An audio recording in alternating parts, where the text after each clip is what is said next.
నాకు ఈ cinema trailer చూసినప్పుడే ఏదో ఇంట్రెస్టింగ్గా కామెడీగా ఉండబోతుంది అనుకున్నాను, కానీ ఇలా ఎమోషనల్గా కూడా కనెక్టింగ్గా ఉంటుందని అయితే నేను గెస్ చేయలేదన్నమాట.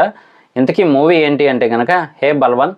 ఈ మూవీ ప్రజెంట్ G5లో అయితే అవైలబుల్గా ఉంది, ఓటీటీలో. మూవీ థియేటర్కి వెళ్ళి చూద్దాం అనుకున్నాను కానీ అప్పుడు కుదరలేదనమాట.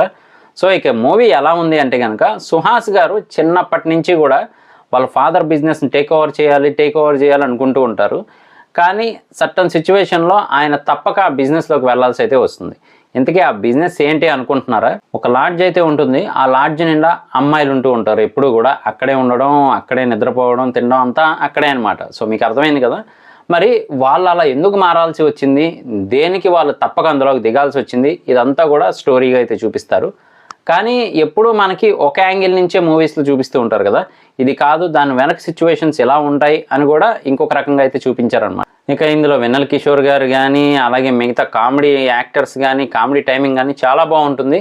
అలాగే సుహాస్ గారి యాక్టింగ్ కూడా ఇందులో చాలా బాగుంటుందని అయితే చెప్పొచ్చు. అంటే ఆయన ఎమోషనల్ సీన్స్ బాగా నటిస్తూ ఉంటారు కదా. సో ఈ మూవీలో కూడా చాలా బాగా నటించారని అయితే చెప్పాలి. నరేష్ గారి క్యారెక్టరైజేషన్ కూడా ఫస్ట్ అంతా మనకి నెగిటివ్గా చూపిస్తూ ఉన్నప్పటికీ కూడా ఒక సర్టన్ పీరియడ్ తర్వాత మాత్రం ఈయన ఎలా జరిగిందా, ఈయన జీవితంలో కూడా ఇలా జరగడం వల్ల ఇంతమందికి ఈయన ఇలా భోజన సదుపాయం ఏర్పాటు చేశాడా, ఇంత చక్కగా చూసుకుంటున్నాడా, ఈ టైప్లో అయితే చూపించారు. ఇక అన్నపూర్ణమ్మ గారు కానీ మిగతా యాక్టర్స్ అందరూ కూడా నెక్స్ట్ లెవెల్లో అయితే యాక్ట్ చేశారని చెప్పాలి. ఓవరాల్గా అయితే స్టోరీని మనకి ఫస్ట్ అంతా చూపించిన విధానానికి, లాస్ట్లో కనెక్ట్ చేసిన విధానానికి నిజంగా డైరెక్టర్ గారికి హ్యాట్స్ ఆఫ్ చెప్పచ్చు.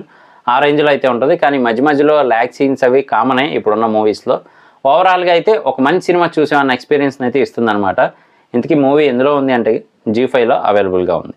ఇది నా రివ్యూ మాత్రమే. మరి మూవీ చూసిన తర్వాత మీకేమనిపించింది అనేది కింద కామెంట్ చేయడం మర్చిపోకండి. నేను మీ ప్రసాద్. మళ్ళీ నెక్స్ట్ వీడియోలో కలుస్తాను. Love you all.